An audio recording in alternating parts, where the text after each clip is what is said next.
The empire mourned its greatest ruler, Sultan Suleiman the Magnificent. The bells of Istanbul tolled softly as his body rested beneath the marble vaults of the Süleymaniye Mosque. And beside him, in eternal silence, lay the woman who had once ruled his heart and the course of history itself, Hürrem Sultan.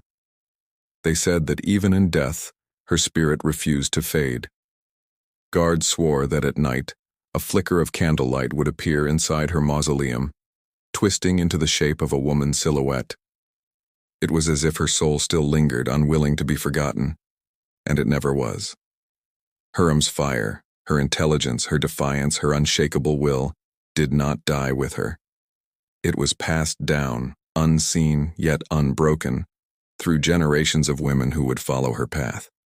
The empire believed it was ruled by sultans, but from the shadows, a dynasty of women was quietly writing its own history.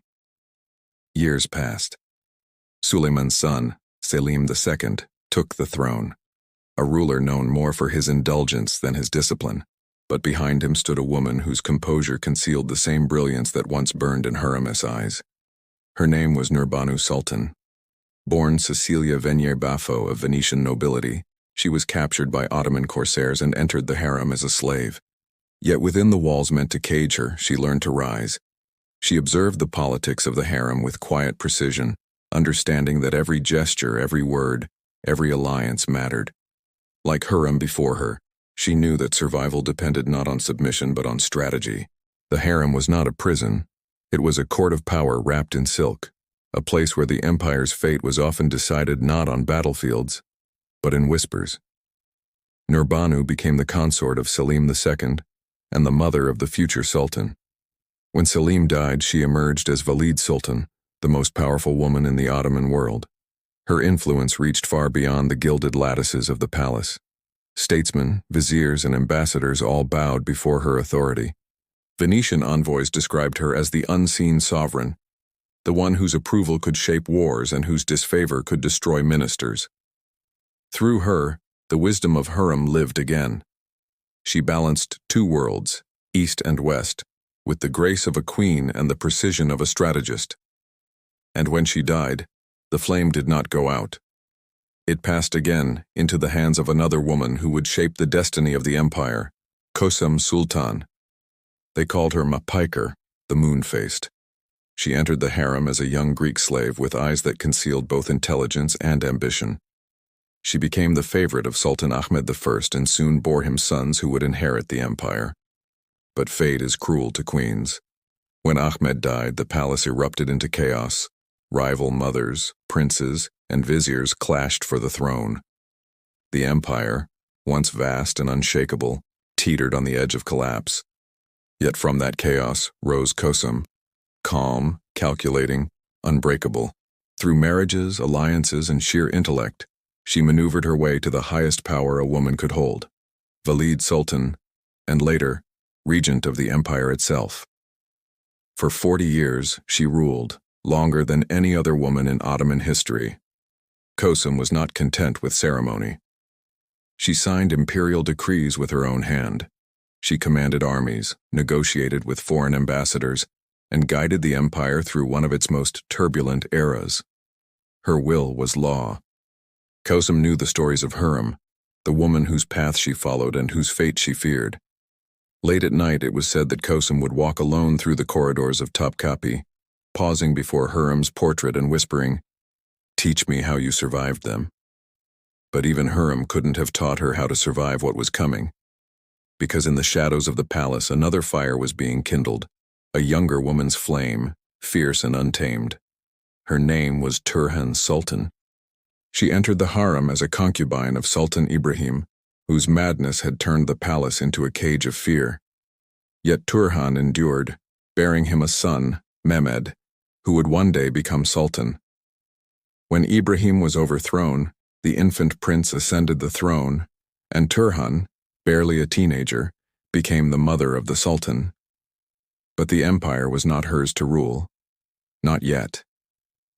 Kösem, still powerful and unwilling to surrender, returned as regent, controlling the empire in the boy's name. The palace became a house divided. On one side stood Kosum, the old lioness, the embodiment of experience and dominance. On the other, Turhan, the young mother whose love for her son burned brighter than fear. The harem turned into a silent battlefield. In the year 1651, the struggle reached its end. One night, under the pale moonlight, Kosum was betrayed by her own guards, strangled with a curtain cord in her private chambers. The woman who had ruled the empire for 4 decades died in silence. Her last words were said to be a whisper of resignation. "This is the price of the crown Hurrem forged." Turhan Sultan rose in her place. She mourned her rival, even as she stepped into her power. The empire was wounded and fragile, yet Turhan proved herself equal to the legacy she inherited. She ruled with restraint and intelligence, restoring order to the court and commissioning one of Istanbul's most beautiful mosques, the Yeni Cami, a monument that still bears her mark. Like Hurrem, she ruled through compassion and fear. Like Nurbanu, she bridged 2 worlds. And like Kosem, she understood that the throne was never safe. Turhan's reign marked the final blaze of the Sultanate of Women, an age when queens ruled empires from behind the veil. When she died, the harem, once a furnace of intrigue, became a chamber of shadows. The sultans who followed withdrew from politics, and the empire began its long, slow descent. But the women's legacy remained. Their portraits faded, their names were buried, but their influence never vanished. The empire might forget them, but the world never could.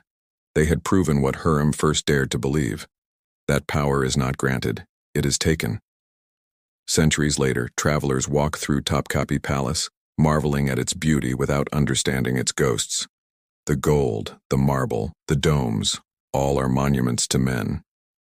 But in the air, if you listen closely, there is still the echo of women's laughter, of whispers that once decided the fate of nations. Historians would call them manipulative, ambitious, dangerous. They said they seduced sultans and ruined dynasties, but they misunderstood. Hurrem, Nurbanu, Kosum, Turhan, they didn't destroy the empire. They kept it alive in its darkest hours. When kings faltered and ministers plotted, it was the minds behind the veils that held the realm together. They were not destroyers, they were survivors. In the dim light of history, their stories were twisted, but their essence endured.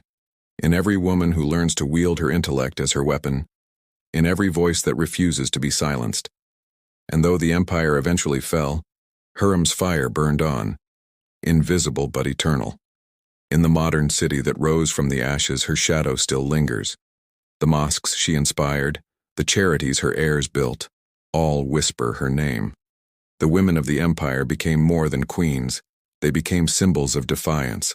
Their strength was not born of privilege but of struggle. Their crowns were not made of gold but of endurance.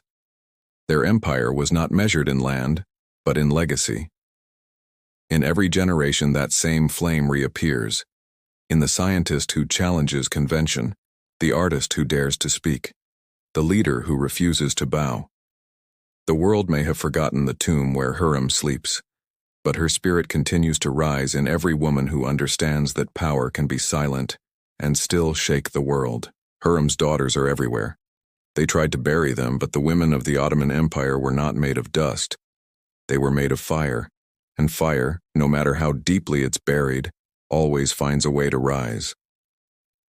Thank you for watching. If you enjoyed this journey into the hidden history of powerful women, please like this video and subscribe to our channel for more stories that have been left in the shadows. We'll see you next time.